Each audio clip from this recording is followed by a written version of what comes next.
የምንገኘው አዲስ አኳሪየም ላይ ነው።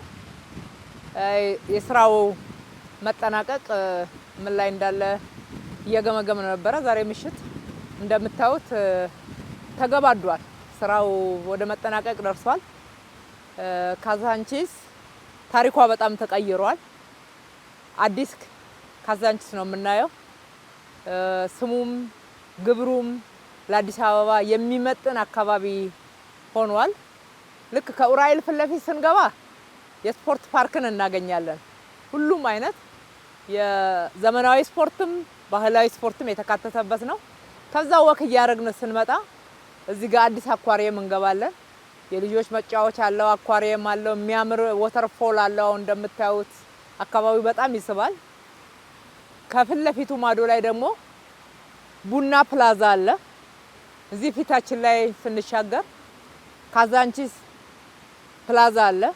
ከሱ ወደ ቤተ መንግስት ወደ ግቢ ገብርኤል አካባቢ ስንሄድ የህፃናት ዓለም አለ።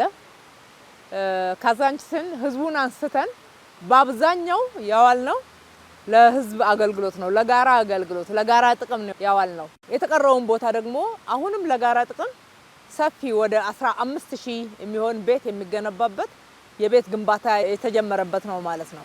ነዋሪውም በብዛት የሚኖርበት አካባቢ ነው የሚሆነው።